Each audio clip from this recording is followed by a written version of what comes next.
I'm Hannah Greystone, 31 years old. I'm an independent interior designer living in Portland, Oregon, and 5 months ago, my father passed away after a sudden stroke. What happened with my sister after his death, her betrayal, the forged will, the lies almost broke me, but choosing to fight back, that changed everything. The last night I saw Dad alive, the rain fell in fine silver threads against the hospital window. I remember sitting beside his bed, the room humming with machines, the pale yellow light making everything look softer than it really was. His breathing was slow, heavy, rattling at the edges, but his hand squeezed mine just once. Enough to say, "I'm still here, kiddo." I stayed until the nurse gently touched my shoulder, telling me visiting hours were over. When I bent to kiss his forehead, his eyes opened for just a moment. They looked past me, through me, as if he already saw something I couldn't. Then they closed again, and that was the last time they ever opened. Driving home that night, the wipers beat back the rain in steady, anxious sweeps. Portland's wet streets reflected the orange glow of streetlights, turning puddles into small mirrors. I felt numb, gripping the steering wheel so hard my knuckles whitened, trying to hold myself together. 2 days later, Dad was gone. The funeral was a gray blur, the minister's voice soft and careful, the smell of rain-soaked earth, the sting of cold air against my cheeks. Mara stood beside me in a black wool coat, her gloved hand tightening around mine whenever my shoulders shook. She whispered, "I've got you, Han, we've got each other now." At the time, I believed her. Dad left us the house we grew up in, the one with creaking stairs and mismatched floorboards he'd always sworn he'd fix someday. There were also the savings from his decades running a custom furniture business, tucked away in accounts he'd talked about but never explained fully. It wasn't millions, but it was enough to matter, enough to be his last gift to us. After the funeral, Mara suggested we sort through his study together. "It'll help us both to face it," she said. I remember standing in that room, the scent of cedar and old paper still fresh in the air. His desk was littered with woodworking sketches, half-written notes, and the notebook he'd always carried in his shirt pocket. We took turns opening drawers, each item sparking a memory. Dad teaching us to measure twice, cut once. Dad humming under his breath as he sanded a table. Dad scribbling down ideas on scraps of paper. When we finally found the envelope marked "Last Will and Testament," Mara's hands trembled as she broke the seal. Her breath caught as she scanned the document. It's all split evenly," she murmured, voice cracking, "just like we hoped." I exhaled a shaky breath, relief flooding me. At least in this, Dad had kept things fair. But a few days later, when the official copy came through the lawyer's office, something was different. My share had shrunk significantly, and Mara's had grown. At first, I thought it had to be a mistake. I called Mr. Ellison, Dad's longtime attorney. His voice was gentle but puzzled. "This is the copy your sister submitted, Hannah. Do you have any reason to doubt it?" I hesitated. "No, it's just different from what we read together." He paused, the silence on the other end heavy. "If you find the original or any other version, bring it to me." That night, lying awake in my small bedroom, the ceiling seemed to press down on me. Rain pattered against the window, steady and unrelenting. I replayed Mara's expression when she read the will, how quickly her tears had turned to relief, then something harder to read. My chest tightened. No, I thought she wouldn't. But a seed of doubt had already been planted. Over the next week, I tried to brush it aside. I threw myself into client work, drafting mood boards, answering emails, sourcing reclaimed wood for a kitchen remodel. But every time my phone buzzed with Mara's name, my stomach twisted. She seemed different, shorter in her messages, always busy, and when we met for coffee one gray Tuesday, her smile didn't reach her eyes. "Still worried about the will?" she asked lightly, stirring foam into her latte. I tried to keep my voice steady. "It just doesn't match what we read." Her spoon stilled. "Hannah, grief makes memory fuzzy. We both saw the same thing." I wanted to believe her. God, I wanted to, but something in her tone felt rehearsed, like a line practiced in the mirror. That night, I went back to Dad's study. I searched every drawer, every file box, every manila envelope softened by years of use. Dust clung to my jeans and smeared across my fingers. At the bottom of an old cedar box labeled Receipts 2008, I found it, a draft of the will dated just weeks before his stroke. The division was equal, exactly as we'd first seen. My pulse thundered in my ears. My hands trembled so badly I nearly dropped it. I called Mara, my voice shaking. I found Dad's draft, it splits everything evenly. There was a pause too long, then her voice calm but clipped. A draft isn't the final will, Hannah. But why would he change it? I pressed. I don't know, she snapped, then quickly softened. Look, can we talk about this tomorrow? It's late. I ended the call, heart racing, the phone slipping in my sweaty palm. The calmness in her voice had sounded forced, the way you might soothe a nervous animal. Sleep wouldn't come that night. I sat at the kitchen table, the draft will in front of me, Dad's handwriting looping in careful strokes. Would Mara really? The next day I brought the draft to Mr. Ellison. His eyes narrowed slightly as he examined the handwriting. This looks authentic, he said quietly. If this is genuine, something doesn't add up. He recommended a forensic document examiner. The words sounded clinical, but they chilled me to the bone.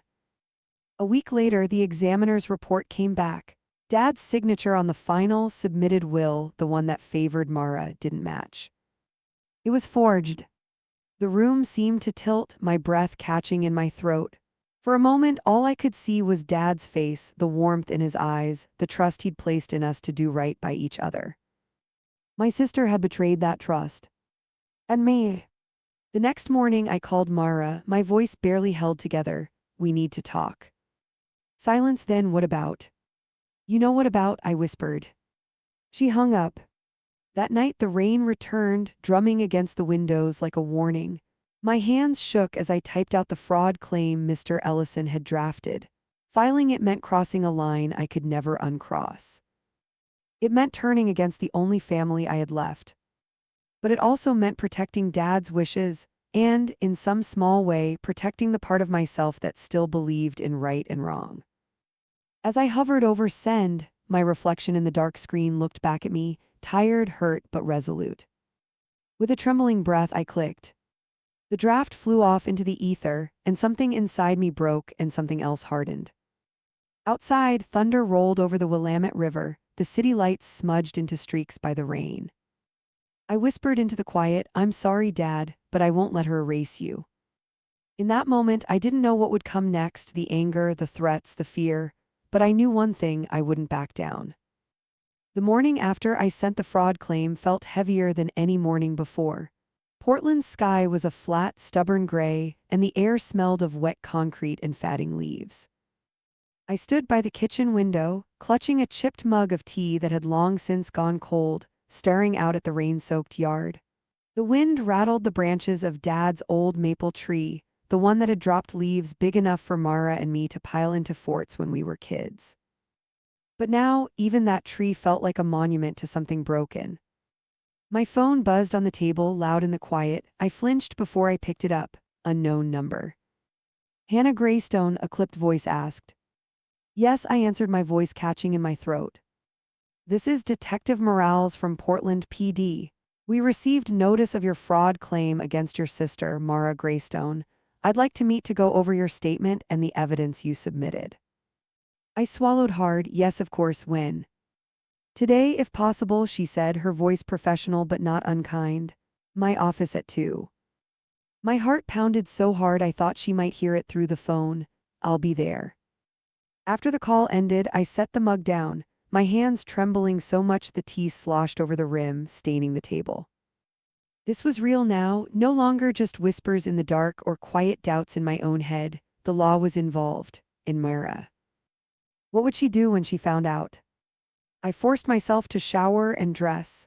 My hands fumbled with the buttons of my navy blouse, the same one I wore to client meetings when I needed to look put together, even if I felt anything but. Before I left, I pulled Dad's notebook from the drawer. His words, scrawled in black ink, almost seemed to steady me. Hannah must know she's stronger than she thinks. I tucked the notebook into my bag, a talisman, a reminder. The police station was a low brick building near downtown, surrounded by wet sidewalks and the hum of traffic rolling over slick streets. Inside, the air smelled of coffee, printer toner, and something sharper, the faint tang of fear and tension that clung to everyone who walked through those doors. Detective Morales met me at the front desk. She was in her 40s, hair pulled back into a neat ponytail, her gaze sharp but not unkind. She wore a slate gray blazer that matched the rain outside. We sat across from each other in a small interview room with pale green walls and a humming fluorescent light overhead. She flipped open her notebook. "Let's start from the beginning. Tell me everything, even what you're not sure matters." So I did. My voice shook at first, but the words kept coming. Dad's sudden stroke, Mara's trembling hands when we first opened the will together, the change in her demeanor, the discovery of Dad's earlier draft, the forensic report confirming the forgery. Detective Morales listened silently, occasionally jotting down notes. When I described the night Mara hung up on me, her expression tightened slightly. "And you have the original draft here?" she asked. I nodded, pulling the envelope from my bag with careful hands, as though it might crumble under the weight of what it meant. She examined it, her brow furrowing. "The handwriting looks consistent," she murmured. "We'll have our own analyst confirm." When I finished speaking, silence stretched between us, broken only by the hum of the light. Morales closed her notebook. "Hannah, I need you to understand something," she said gently. "If what you're saying is true and your evidence supports it, your sister could face serious charges. Fraud, forgery, maybe more." The words felt cold, heavy, final. "I know," I whispered, my throat tight, "but Dad trusted me to protect what he left us. I can't look away now." She nodded, her expression unreadable. "I believe you, but be careful. People do desperate things when they feel cornered." Walking back to my car, the rain had eased into a mist, softening the hard lines of buildings and cars. Portland felt smaller somehow, as if the weight of what I'd just done had shrunk the city around me. I sat behind the wheel, staring out through the fogged glass, my breath making small clouds on the windshield. My hands wouldn't stop shaking. For months, I'd clung to the hope that Mara would admit what she did, that we'd fix it quietly together. But those days were gone. Now it was in the open, and there was no turning back. That night, the phone rang again. This time it was a number I knew by heart. Hannah, Mara's voice came through, small and brittle. I swallowed. "Mara. You went to the police," she whispered. "Not a question, a fact heavy with betrayal." "I had to," I said. "You forged Dad's will, Mara. You lied to me, to everyone." For a moment, all I heard was her breathing, ragged and uneven. Then, "I did it for us, Han. You don't understand." "Then help me understand," I whispered, my voice cracking. "Tell the truth, we can face it together." "I can't," she snapped, the softness gone. "You've ruined everything." Her voice turned colder than I'd ever heard. "If you don't drop this, you'll regret it." The line went dead. I stared at the phone, my chest tight. Tears blurred my vision until the numbers on the screen dissolved into nothing. Sleep wouldn't come that night. I lay awake in the dark, listening to the wind scraping branches against the siding, shadows moving across the ceiling like restless ghosts. In the quiet, guilt whispered in my ear, "You turned on your sister." But then Dad's voice echoed from memory, "Doing what's right isn't always easy, kiddo." The next morning, I met Mr. Ellison at his office downtown, the city still slick from rain. His office smelled faintly of lemon oil and old books, a comforting scent that reminded me of Dad's study. He listened quietly as I told him about Mara's call. "She's desperate," he said finally, fingers steepled in front of him, "and desperate people make mistakes."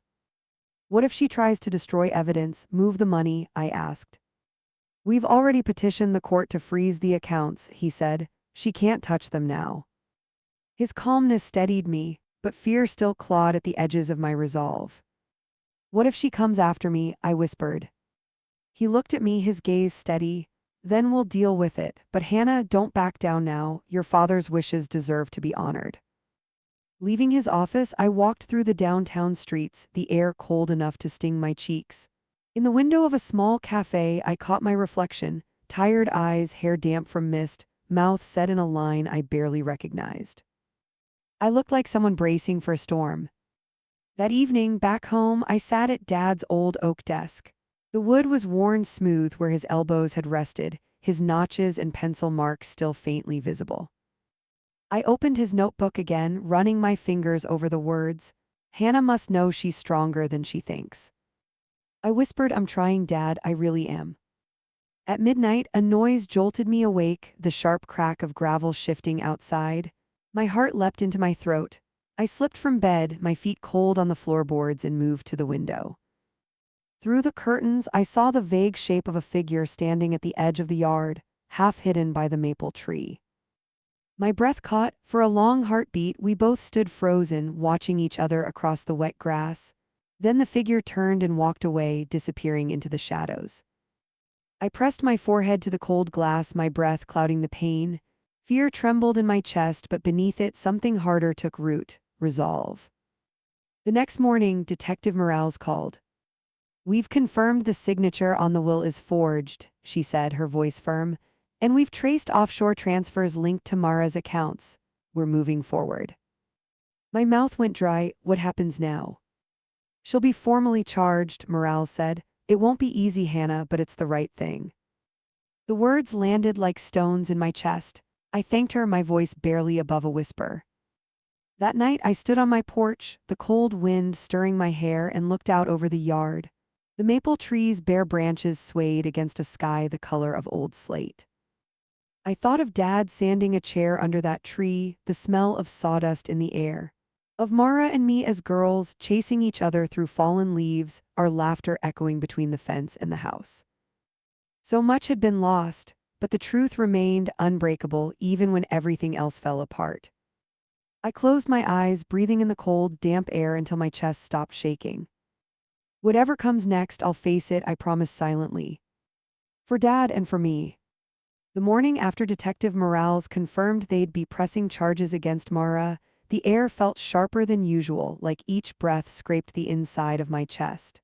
The sky was an unbroken stretch of slate, and the drizzle falling over Portland seemed colder than rain had any right to be. I stood by the living room window, mug of black coffee cooling in my hand, and watched water bead on the glass. Beyond it, Dad's old maple tree loomed, bare branches bending under the weight of wet air.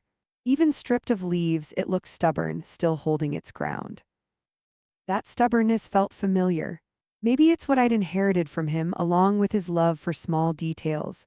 The right finish on reclaimed oak, the way light falls across a painted wall, the way a truth, even a painful one, matters more than silence. But the courage to fight Mara still felt new, raw at the edges, like skin healing over a burn. My phone buzzed on the kitchen table, jolting me back to the present. The screen lit up, unknown caller. Every time I saw those words, my stomach clenched, but I answered. "Hannah Greystone," I managed, my voice barely steady. "Hannah, it's Vincent." I recognized his voice immediately, calm, measured, with something slick underneath, like oil on water. "Why are you calling me?" I asked, though my heart already knew the answer. "We need to talk," he said, "in person tonight." "I don't think so," I whispered, gripping the edge of the counter until my knuckles turned white. "You don't have a choice," Vincent said, voice dipping lower. "Mara's falling apart, and if she breaks, she'll drag you down too. Meet me." A pause stretched between us, my breath loud in my ears. "Where?" I finally asked, even as my gut screamed don't. "The workshop," he said, 9 o'clock. And then the line went dead, leaving me alone in the quiet hum of my kitchen, the air suddenly feeling too thick to breathe. The rest of the day crawled by. I tried to work, opened a floor plan draft on my laptop, measured out space for custom shelving, tried to choose tile samples for a client's kitchen. But every time I looked at my notes, the words blurred, replaced by thoughts of what might be waiting at the workshop tonight. By late afternoon, I gave up pretending to work. Instead, I pulled out Dad's old notebook and read the familiar words again. "Doing what's right isn't always easy, kiddo."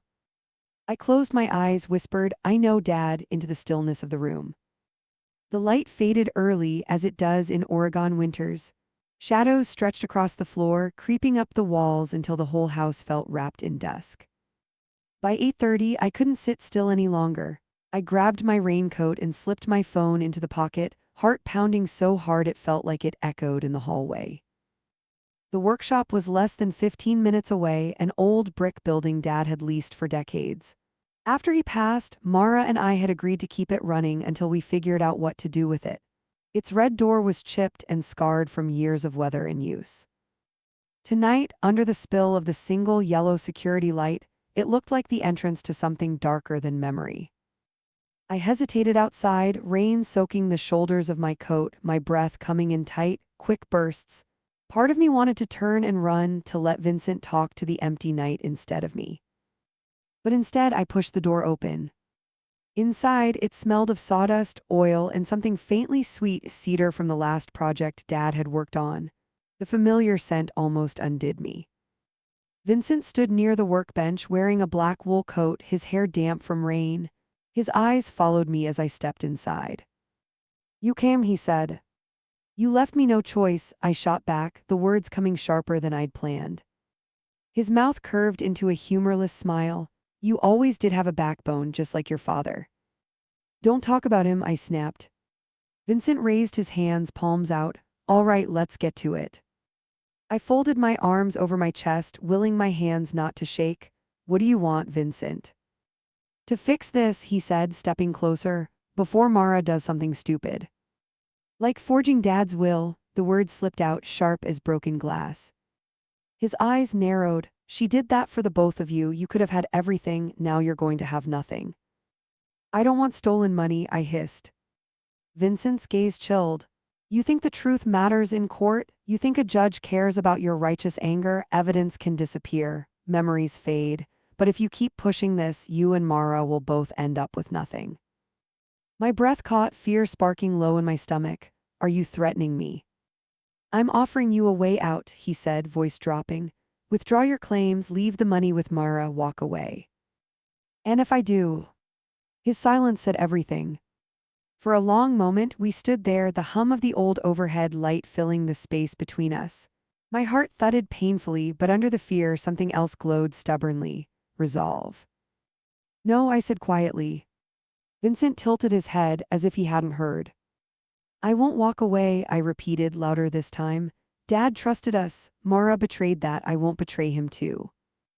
For a second, something flickered in Vincent's eyes, surprise, disgust. It passed too quickly to read.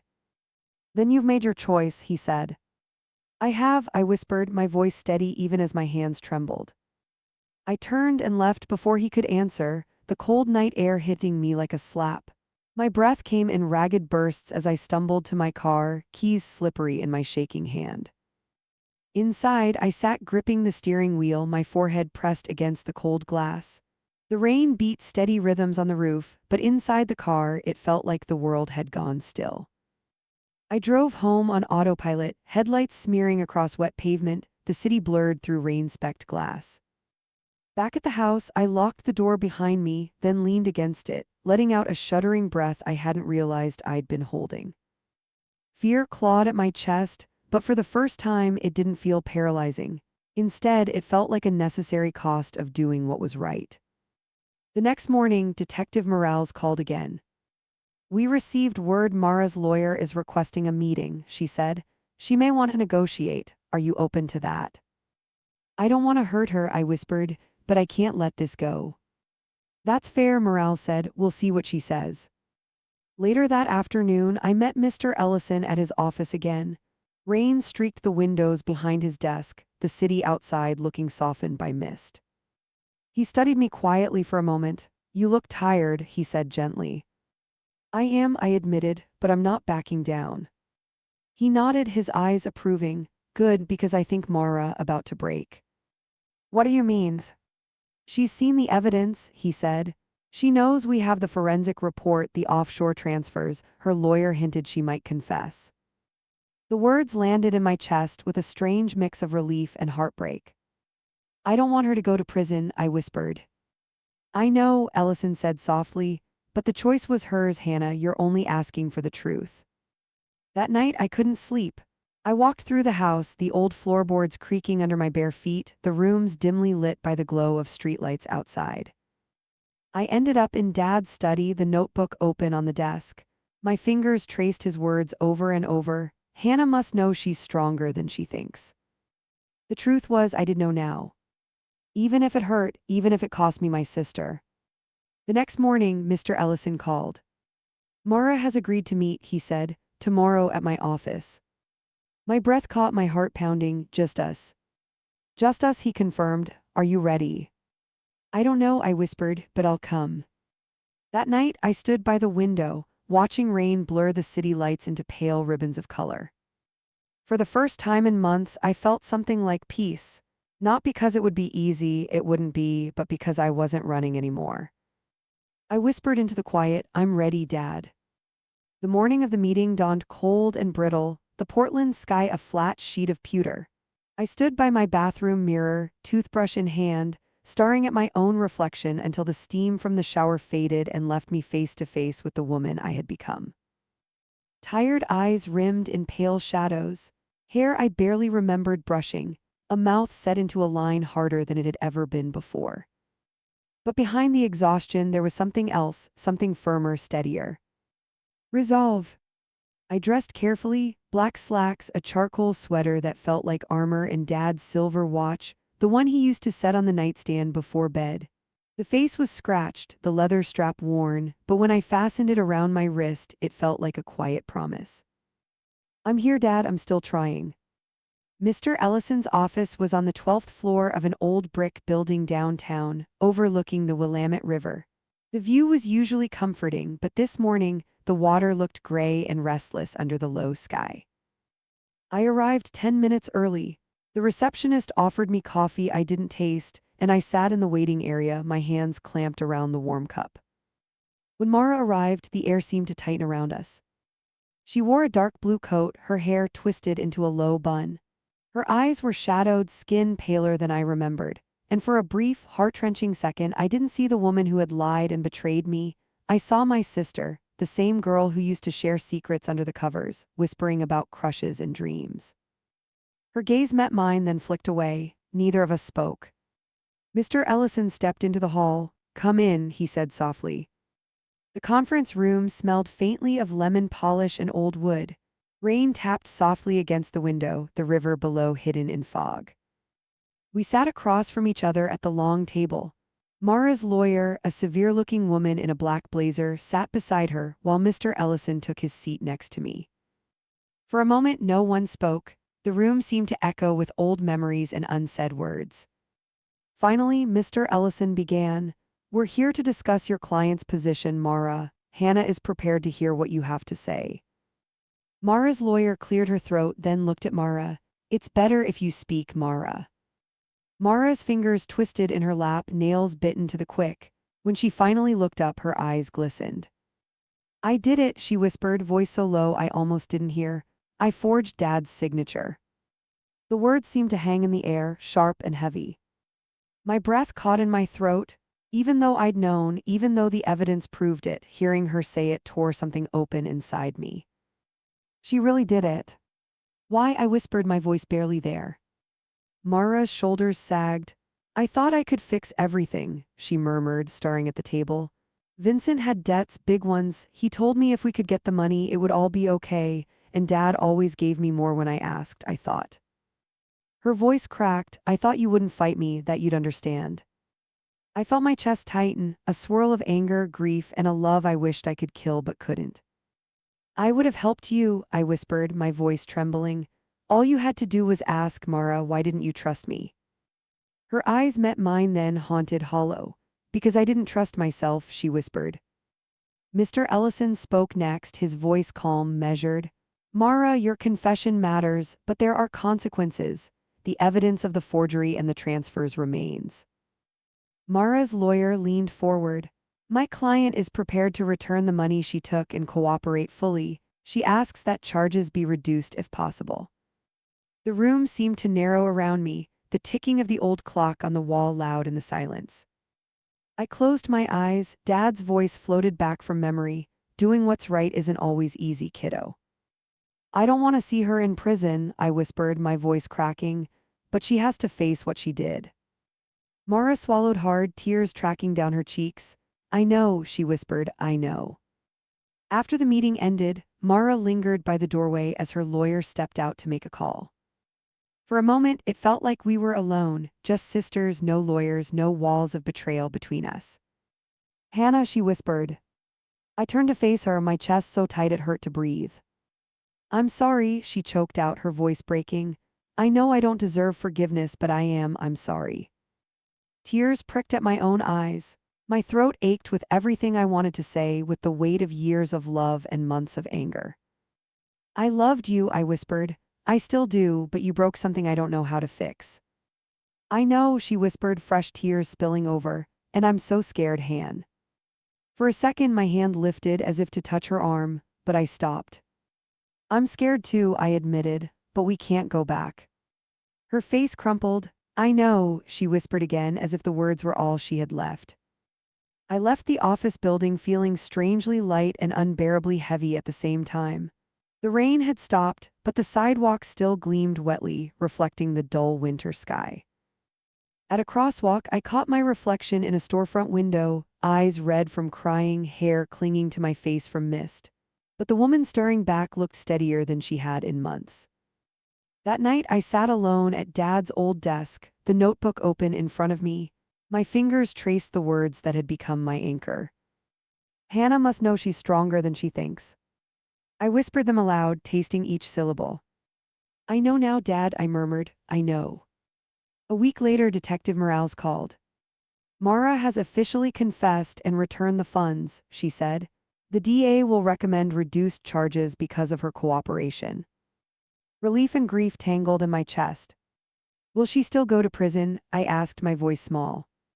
It's possible, Morales said gently, but likely a shorter sentence, maybe probation if the judge agrees.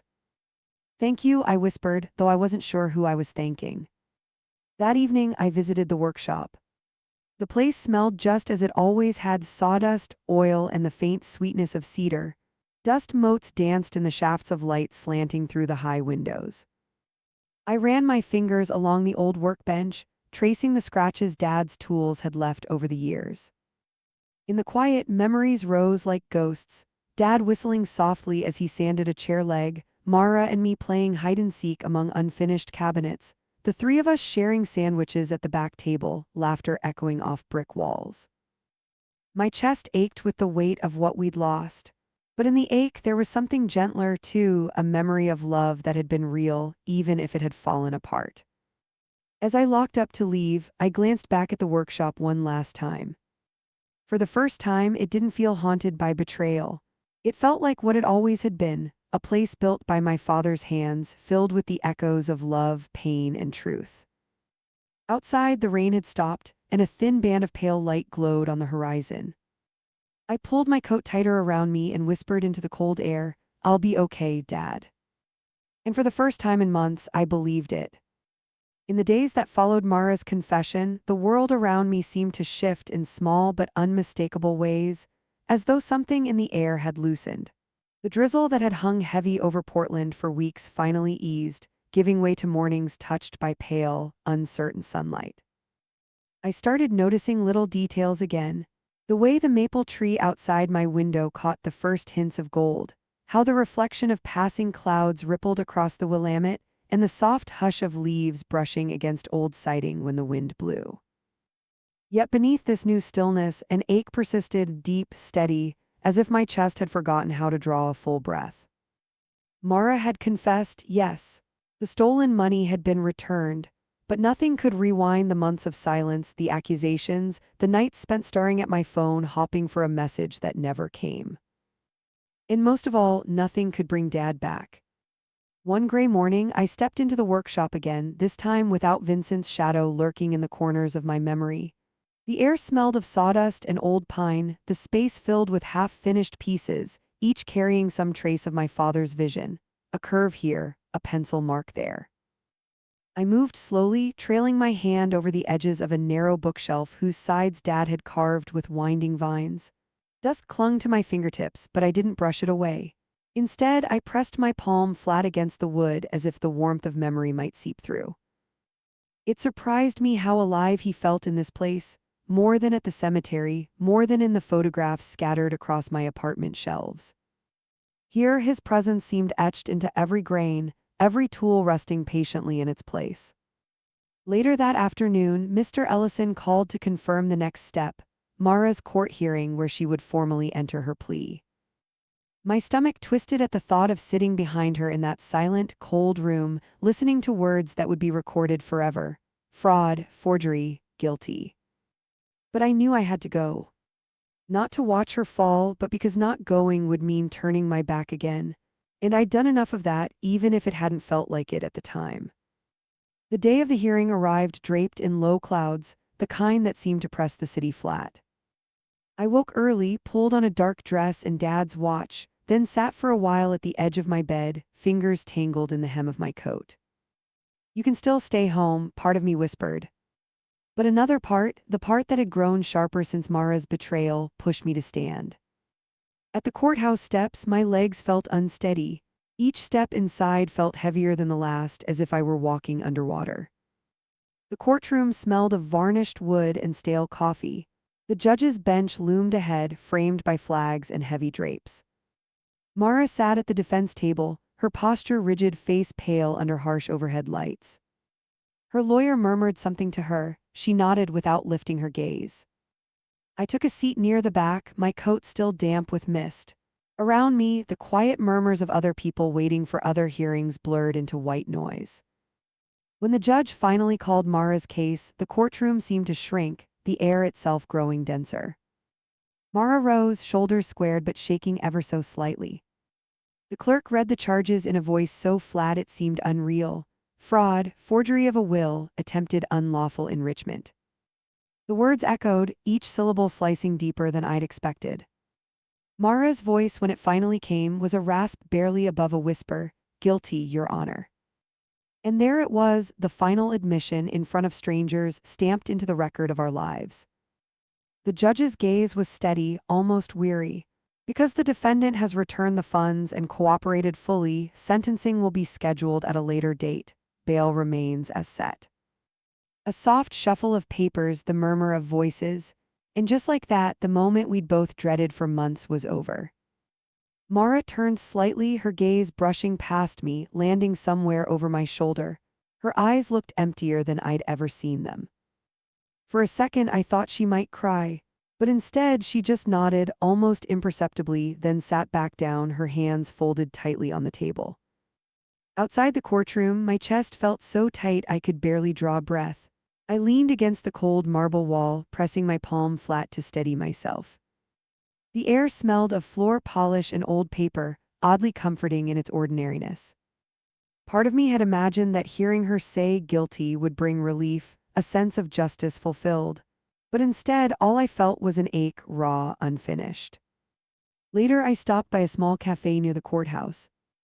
I sat by the rain-dotted window, hands wrapped around a cup of tea that steamed gently into the chill air.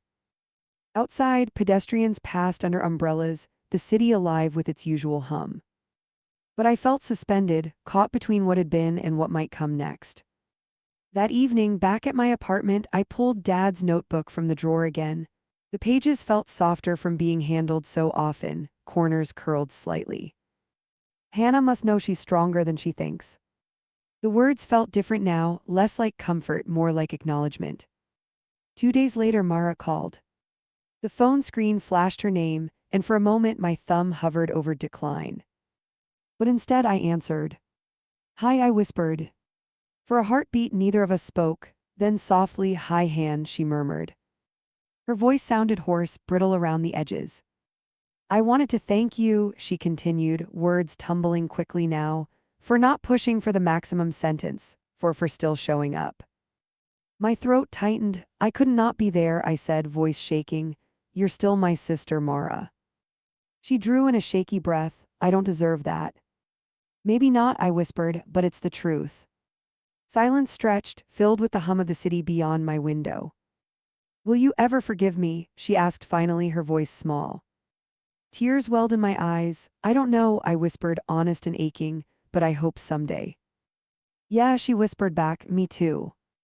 We ended the call quietly, without promises, without goodbye. But somehow, it felt like the first real conversation we'd had in months. The next morning, I woke before sunrise. The sky was still dark, only the faintest hint of dawn brushing the horizon. I brewed coffee, then pulled on my coat and stepped outside. The air smelled damp and clean, and for the first time in a long while, it felt like I could breathe all the way down to my ribs. I stood under the old maple tree, its wet branches overhead catching pale morning light. Closing my eyes, I whispered, "We'll be okay, Dad, somehow." And as the wind stirred the leaves, I felt, if only for a moment, like maybe he heard me. Spring came late that year. The rain finally eased, replaced by cold, reluctant sunlight that painted the sidewalks in brief, trembling gold. The cherry trees along Hawthorne burst into bloom almost overnight, soft pink petals drifting into gutters and clinging to windshields. I found myself walking those streets often, sometimes before dawn, sometimes just as dusk turned the sky the color of bruised lilacs.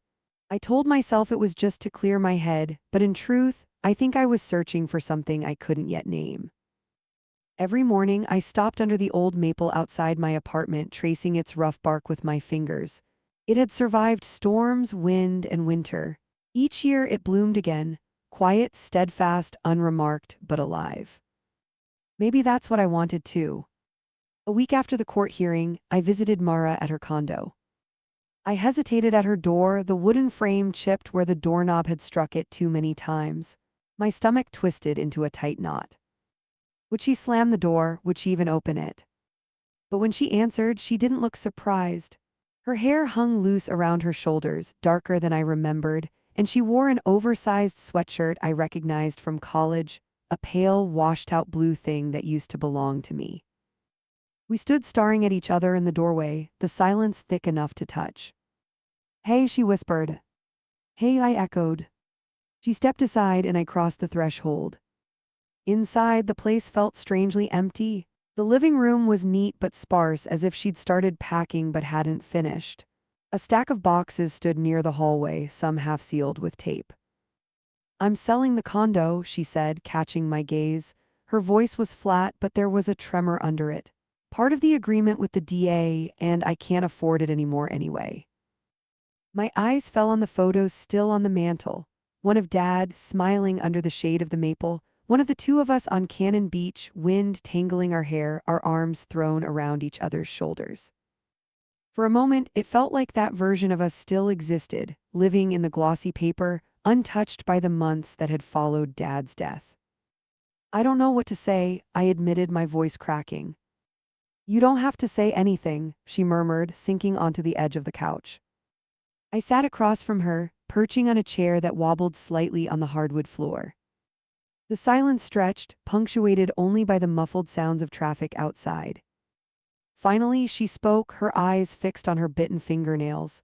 "I wake up every morning and I hate myself," she whispered. "And then I remember that I did this, to you, to Dad's memory." My chest ached, I swallowed hard, words catching in my throat. "I keep thinking about how different it could have been," I whispered. "If you just told me, if you trusted me." "I know," she rasped. "I see it every night before I fall asleep, all the ways I could have done it differently." She lifted her gaze to mine, her eyes shining wetly. "I can't undo it, Han. I wish to God I could, but I can't." "I know," I whispered back, tears rising hot behind my eyes. For a moment, neither of us moved. Then she reached into the pocket of her sweatshirt and pulled out something small, wrapped in tissue. "I kept this," she said, her voice trembling, "even when I thought you'd never speak to me again." She set it gently on the coffee table between us. My breath caught. It was the silver locket Dad had given us when we turned 16, identical ones, each engraved with our initials. Mine had gone missing years ago. "I found it in the workshop," she said softly. "I meant to give it back before everything happened, but then, well, you know." Hands shaking, I unwrapped the tissue. The metal was scratched, but inside, the photo of Dad, taken the summer before Mom died, was still there. I closed my fingers around it, feeling its small, familiar weight. "Thank you," I whispered, voice breaking. We sat there, both crying quietly, the spring light slanting across the room, catching dust motes that floated like small ghosts between us. "I don't know if I can ever forgive you," I finally whispered, "but I don't want to hate you either." Mara nodded, her shoulders trembling. "That's enough," she whispered, "more than I deserve." When I left her condo, the sun was setting, painting the street in rose and amber. As I walked back to my car, I traced my thumb over the locket's smooth surface.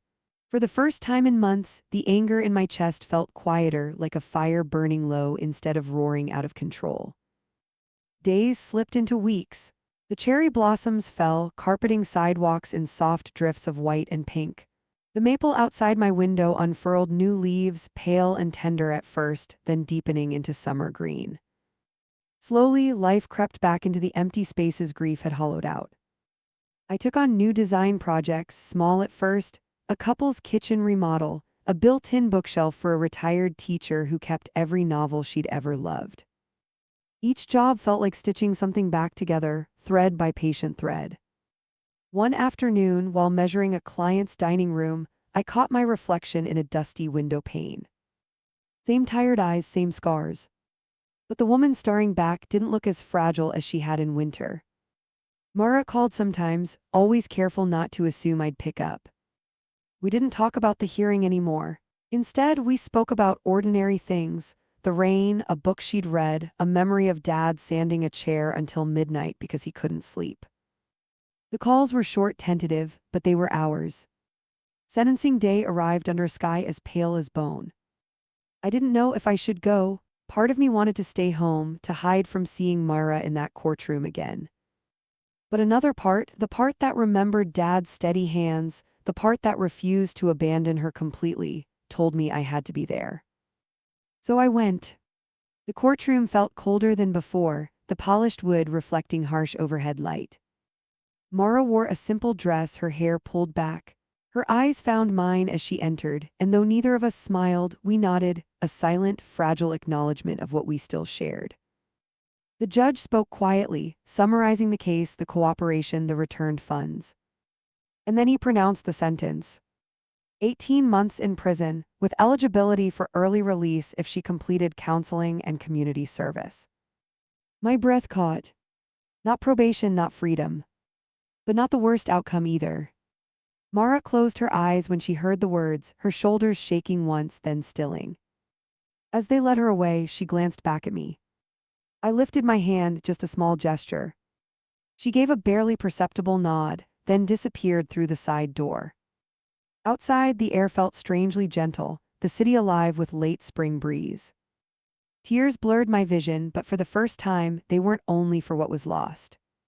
They were also for what might still remain. That evening, I returned to the workshop alone. Dust shimmered in slanting light, the old workbench solid beneath my palms. I set the silver locket on the scarred wood beside Dad's notebook.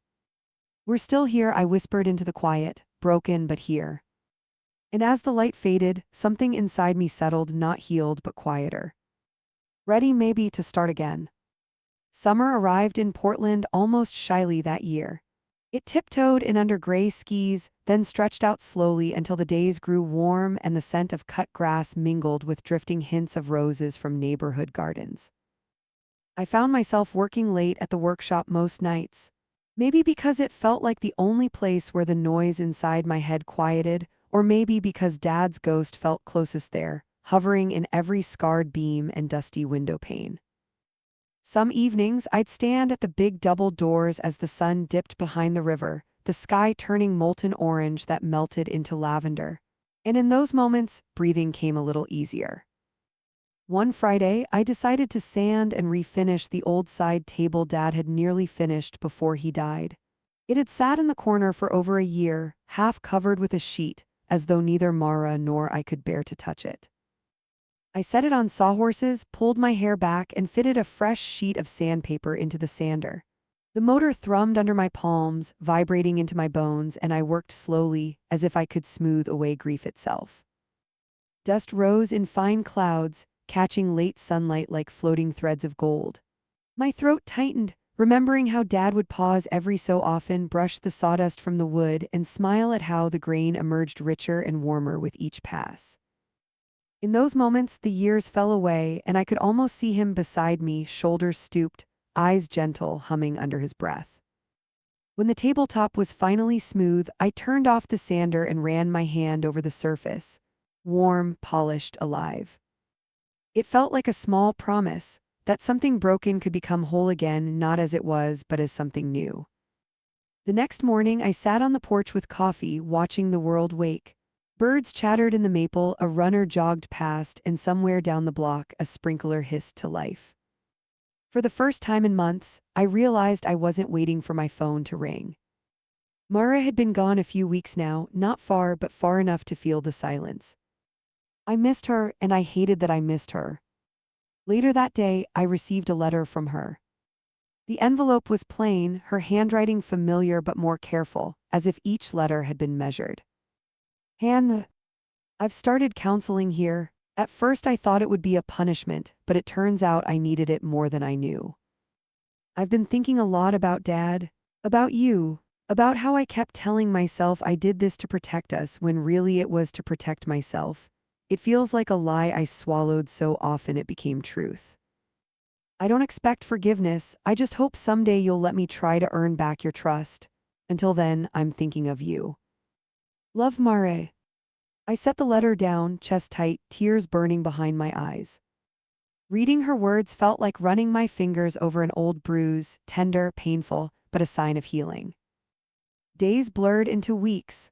My work calendar filled slowly with clients. A young couple wanting built-in bookshelves, a woman who had saved for years to remodel the kitchen her late husband had dreamed of fixing. I found comfort in those projects, the quiet rhythm of measuring, cutting, sanding, staining. Each decision carried echoes of Dad's voice. Check it twice, kiddo. Let the wood tell you what it wants to be. And sometimes, when the shop grew quiet near midnight, I'd speak to him out loud, words barely louder than breath. I'm trying, Dad. I don't know if it's enough, but I'm trying. One Saturday, Mara's lawyer called unexpectedly. She asked me to pass something on to you, he said. A notebook she's been keeping, letters she's written but wasn't sure she could send. He handed me a small, spiral-bound book. Its cover was worn, corners curled. That night, I sat at the kitchen table, the lamplight warm against the gathering dark, and opened it. The pages were filled with ink-smudged words, some hurried, others carefully formed. In them, Mara wrote about sleepless nights, memories of Dad teaching us to ride bikes, the ache of realizing she'd watched her own fear become betrayal. One passage caught me hardest. Sometimes at night, I see us at Cannon Beach, remember? You were 13 and you hated the wind messing up your hair. Dad caught us laughing so hard we fell into the sand. In that moment, I remember loving you so much it scared me, and it breaks me to know I became the person who hurt you most. I pressed my palm to the page, as though I could reach across the words to the girl she'd been, the girl I'd loved without question. Weeks later, another letter arrived, this time shorter. They let us outside today. There was a maple tree, its leaves reminded me of home, thinking of you. I closed my eyes, breathing deeply, letting the memory of our tree, Dad's tree, rise between us like a quiet bridge. Slowly, it dawned on me that forgiveness wasn't something that would happen in a single moment. It wasn't an open door, it was a narrow path built pebble by pebble, letter by letter, memory by memory. And maybe that was okay. One evening, as the sun dipped low, I stood on the porch again, the silver locket warm against my skin. I spoke softly into the twilight. I still love her, Dad, even now. And for the first time, saying it didn't feel like a betrayal of everything she'd done. It felt like a truth that had survived the fire. That night I dreamed of the workshop. Dad stood by the workbench, smoothing the edge of the table we'd once built together. Mara was there too, her back to me, sanding a chair leg. I walked toward them, heart pounding, afraid they'd vanish. But Dad looked up, his eyes warm. You're still here, he said softly. So are you, I whispered. I woke with tears on my cheeks, but for the first time they didn't taste only of loss. Summer deepened, the maple's leaves darkening to a rich green. One morning, I stepped into the workshop and set Mara's letters in the drawer beside Dad's notebook. 2 sets of words, 2 confessions. Both part of who I was now. In the hum of tools, the scent of sawdust, and the hush of memory, I found something fragile but real. Not closure. Not forgetting. But the beginning of something new. August came hot and breathless, the sidewalks shimmering in the late afternoon sun. The air smelled faintly of sun-warmed asphalt and distant cut grass, and by evening the heat would settle into the bricks and linger long after the sky turned velvet black. The workshop felt different in summer. Dust motes danced lazily in the slanting light, and the heavy wooden doors groaned when I opened them each morning.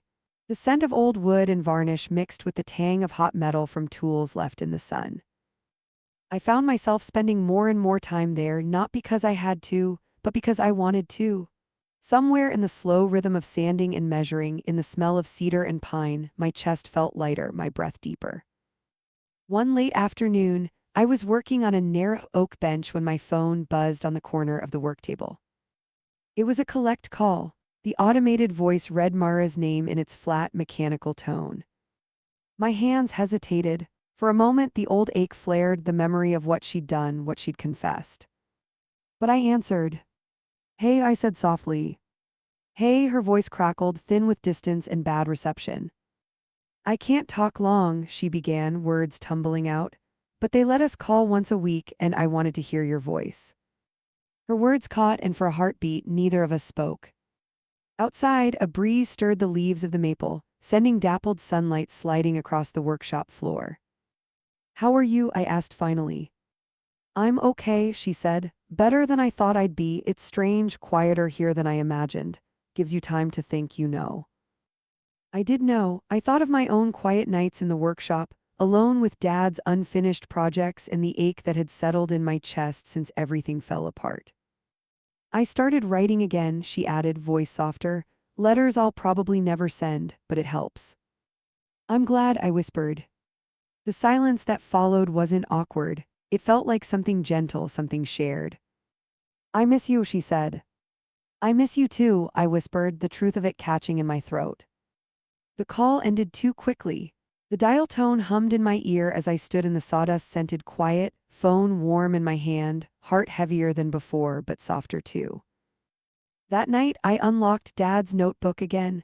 The pages felt more familiar now, the paper worn smooth at the edges where my fingers had traced them countless times. "She has to choose forgiveness, even when it feels impossible." I read the words over and over until they blurred into soft gray lines. 2 weeks later, I took on a commission that felt different. A widower named Samuel wanted a memory chest for his late wife's letters and photographs. He brought in a box of yellowed envelopes tied with string, and as he untied them, his hands shook slightly. "They're nothing special," he said, voice hushed, "but they're everything to me." I nodded, swallowing the ache rising in my own chest. "I understand," I murmured, and I did. Each evening, as I shaped the walnut boards, I thought of Samuel's wife, a woman I'd never met, but whose words still lived in ink on paper. I thought, too, of Mara's letters tucked away in my drawer. How words could hurt but also heal, how they could build something lasting even from pain. Midway through the project, Samuel stopped by to see the progress.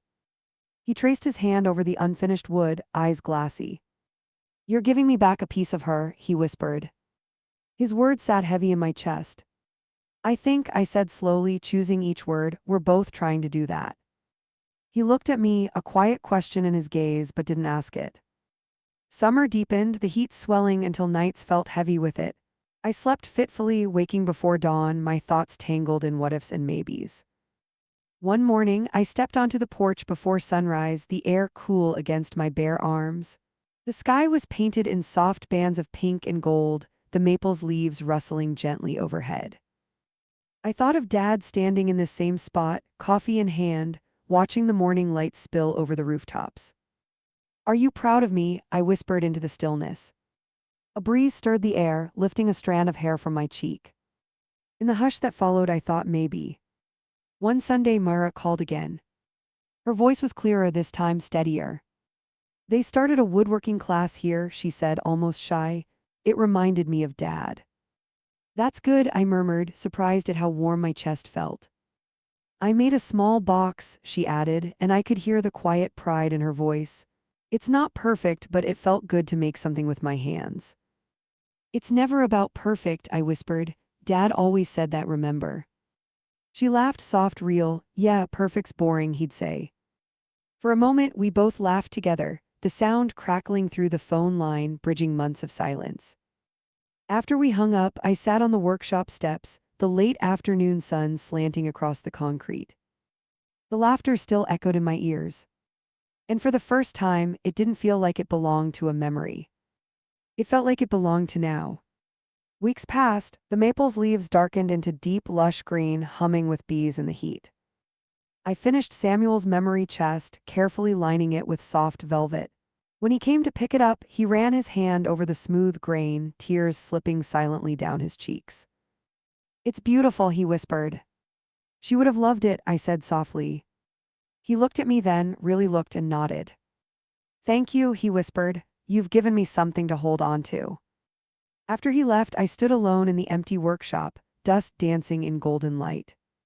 I pressed my palm against the workbench, the wood warm under my skin. "You've given me something to hold on to too," I thought, though I wasn't sure if I meant Dad, Mara, or myself. Late that night, I opened Mara's notebook again. One entry caught me, written in hurried script. "Some days I hate myself so much it feels like poison. Other days I remember the way Han used to make me laugh until my stomach hurt, and I think maybe I can still be that person again, even just a little." My chest ached, but it was a gentle ache, like the tenderness of skin healing under a fatting bruise. Summer waned, and the first hints of gold touched the edges of the maple's leaves. One evening I stood under its branches, looking up at the sky painted in lavender and peach. "I still don't know if I can forgive her," I whispered into the breeze.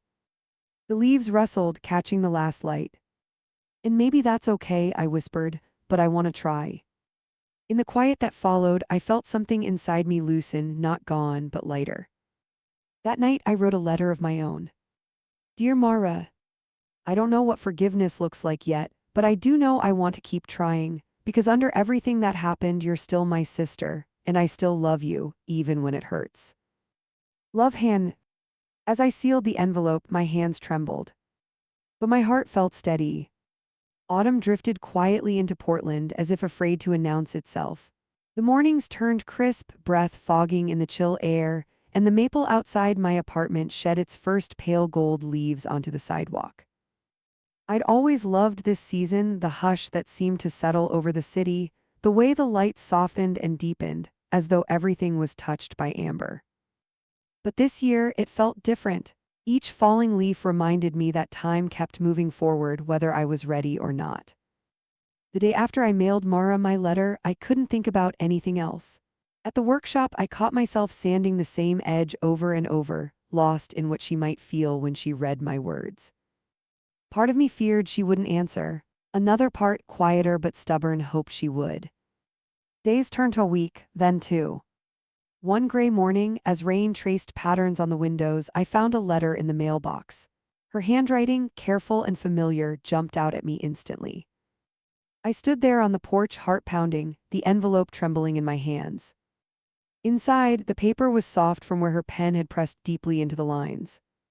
"Dear Han, your letter, I've read it more times than I can count.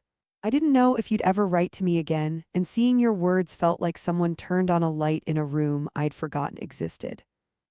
I don't expect you to forgive me all at once.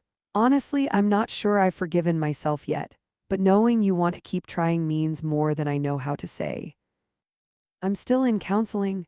We talk a lot about guilt, about love, about family. I told my counselor about the maple tree, about how we used to lie under it and pretend the sky was an ocean. She said maybe that tree can remind me that even after everything, I still have roots. I love you, Han, even when it hurts, especially then. Always, Mara." Reading it felt like pressing my hand against something fragile but alive, as if the bond between us wasn't gone, only bruised and slowly healing. I folded the letter carefully and tucked it into the drawer beside Dad's notebook and Mara's earlier letters. They belonged together, pieces of the same story. As September settled in, the days shortened, the air carrying the sharp scent of fallen leaves. One Saturday, I visited the cemetery for the first time in months. The sky was low and gray, and rain clung to the grass in silver beads. I traced the letters of Dad's name on the headstone, my breath clouding in the morning chill. "I'm trying, Dad," I whispered, voice rough, "to forgive her, to forgive myself too." A breeze stirred the maple leaves above, sending a few drifting down to land softly on the stone. I took that as his answer. At the workshop, I took on a project that scared me a little, restoring an antique rocking chair for an elderly woman named Eileen. It had belonged to her grandmother and was so worn that the arms had splintered and the seat sagged. I know it's old and falling apart, she said, her eyes wet, but it's where I rocked my bobbies to sleep. I can't let it go. I nodded, swallowing hard. I'll do my best to bring it back, I promised. Working on that chair felt oddly personal. Each crack and groove reminded me of the fractures in my own life, deep but not beyond repair. As I sanded away old varnish, I thought of Mara's words, even when it hurts, especially then. And I thought of my own, I still love you, even when it hurts. Maybe love was never about what someone deserved. Maybe it was about what we chose over and over, even through the pain. One evening, as the chair finally came together, I caught my reflection in the dusty window. Same eyes, same scars, but the woman staring back at me looked steadier, somehow rooted, like the tree that had watched over us since childhood. Mara called again the next week. Her voice sounded tired but lighter, like someone learning how to carry a heavy load without letting it crush them. They let us volunteer in the garden now, she told me. There's a small maple tree there, not as big as ours, but it helps. I closed my eyes, imagining her there, hands in the soil, breathing the same sharp autumn air. I'm glad, I whispered. I've been thinking, she said softly. When I get out, if you'd want, maybe we could go see the ocean again, like when we were kids. My chest tightened around a memory so vivid it hurt. The two of us on Cannon Beach, wind whipping our hair, Dad laughing as he took our picture. I'd like that, I whispered. October brought early rain and gold-spun afternoons. One Sunday, I mailed Mara another letter, telling her about the rocking chair, about Eileen's tears when she first saw it restored. It made me realize how much love can live in something broken, I wrote, and how fixing it doesn't erase the cracks, it just makes them part of the story. Weeks later, her reply came. I love that the cracks stay. Maybe that's how we'll move forward too, not by pretending nothing happened, but by letting it be part of us.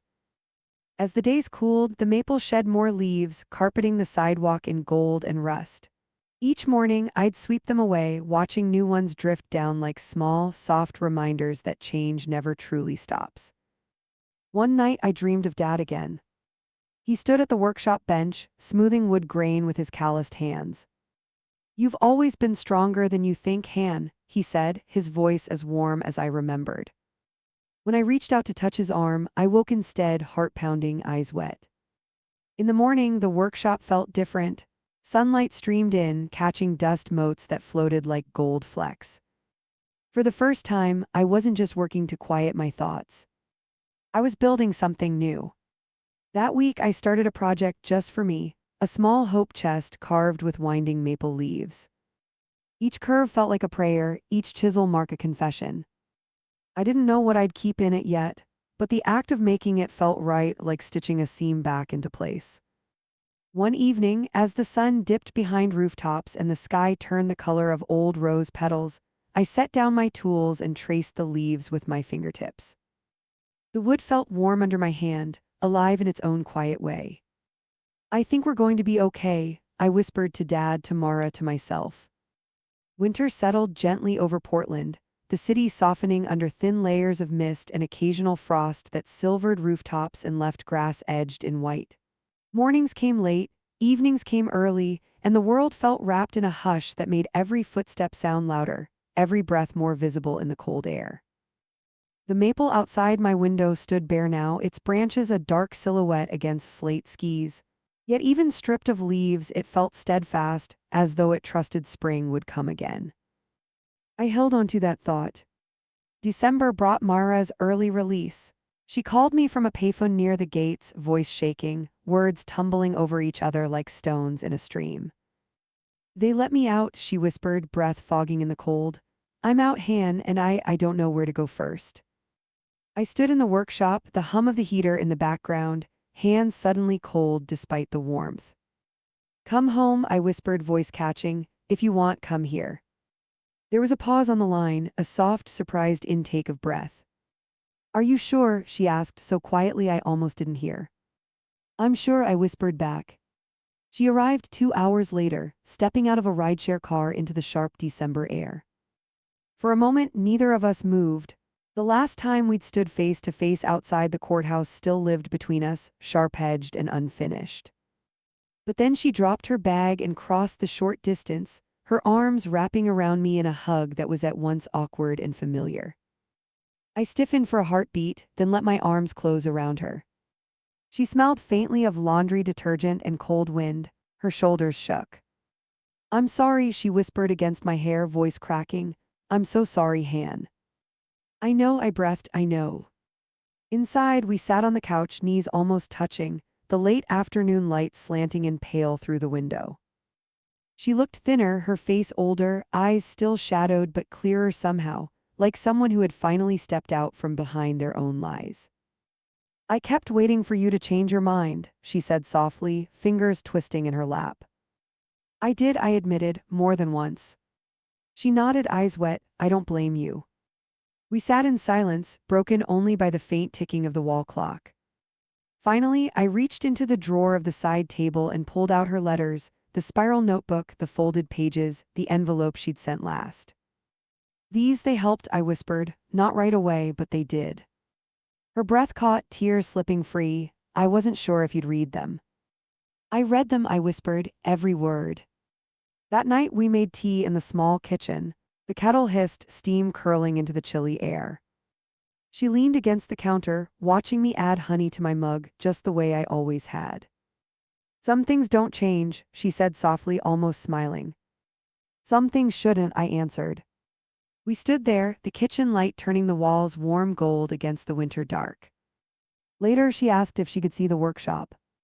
We stepped into the quiet space together, dust catching in the lamplight. Her gaze moved over the tools, the half-finished projects, Dad's notebook resting beside my own sketches. "It smells the same," she whispered. I nodded. "It always does." She traced her fingers over the edge of the hope chest I'd been carving, the one with maple leaves winding along the lid. "It's beautiful," she murmured. "It's for us," I whispered, "to keep what we still have." Her shoulders shook, tears slipping silently down her cheeks. "I don't deserve that," she rasped. "Maybe not," I said softly, "but we need it anyway." Over the next days, Mara stayed in the small spare room. We moved carefully around each other like people recovering from the same wound. Sometimes we talked late into the night, about Dad, about Mom, about what it felt like to stand in front of a judge and confess. Sometimes we didn't talk at all, letting silence stretch between us, neither comfortable nor sharp, simply honest. One morning, frost etched the window glass in delicate patterns. We bundled up in scarves and coats and walked to the old cemetery together. She stood before Dad's grave, breath misting in the cold, shoulders shaking. "I'm sorry," she whispered, voice so quiet it nearly broke. "I'm sorry I let you down, and I'm sorry I hurt her." The wind stirred, carrying her words through bare branches overhead. I watched her, my own chest tight, and placed my hand on her back, not forgiving everything in that moment, but refusing to leave her alone with her guilt. December slid toward Christmas. The city strung lights along rooftops, shop windows glowed with wreaths, and strangers' laughter floated down wet sidewalks. One night, Mara and I sat on the floor in the living room, old photos spread between us. Dad sanding a chair, the two of us in matching rain boots, Mom holding us in the hospital room the day we were born. She picked up one picture of us at Cannon Beach, wind whipping our hair into tangled flags. "I'd forgotten how happy we were," she whispered. "We were," I whispered back. Christmas morning came gray and damp. We exchanged small gifts over coffee. She gave me a hand-carved bookmark she'd made in prison, smooth and warm under my thumb. I gave her the finished hope chest. Her breath caught as she traced the carved maple leaves, tears gathering in her eyes. "Han," she whispered, voice shaking, "it's beautiful." "It's ours," I said softly, "for letters, photos, whatever pieces we still want to keep." She nodded, pressing her palm to the lid, shoulders trembling. That night after dinner, I pulled the chest to the center of the room. "I thought," I began, voice tight, "maybe we could put something in it to start." She looked at me surprised, then nodded. I opened a drawer and took out Dad's notebook. "This belonged to him," I whispered, hands shaking slightly. "It belongs here too." She swallowed, eyes wet, and reached into her pocket. From it she drew the silver locket, her own, twin to mine. "I want this to go in too," she whispered, "so it doesn't get lost again." We placed them side by side in the chest, his words and our childhood still tarnished but whole. Spring felt far away that night. The maple outside stood dark against a sky flecked with rain. But sitting there beside her, the hope chest between us, I realized forgiveness didn't have to arrive like dawn, sudden, bright, absolute. Sometimes it came like winter light, pale, reluctant, but real. Later, as she prepared for bed, she turned to me in the hallway, voice rough. "Han, do you think we'll ever be like before?" I looked at her, my sister, the girl I'd trusted, the woman who had broken that trust and who was still trying to mend it. "No," I whispered honestly, "but maybe we can be something new, maybe that can be enough." She nodded, breath catching, and we stood there for a long moment, two women, sisters, survivors of each other. Weeks passed. Mara found part-time work sanding reclaimed wood at a local salvage shop. Slowly, she built something small but honest, a routine, a place to belong. We still argued sometimes. Some scars flared under the wrong light, words still cut sharper than we meant. But each time we returned, each time we tried again. Spring finally arrived, cautious at first, then spilling color over the city. The maple outside unfurled tender green leaves, each one trembling in the breeze. One morning, Mara joined me in the workshop. She stood at the bench, fingers trailing over sawdust, then picked up a chisel. "Show me," she asked softly. So I did. Together, we shaped a small keepsake box, the grain warm under our hands. We didn't talk much, the rhythm of wood and breath filling the space between us. When we finished, the box wasn't perfect. The lid stuck slightly and one corner dipped lower than the others. But it was ours. And in its imperfections, I saw us. That night, we placed it gently inside the hope chest, among Dad's notebook and the silver lockets.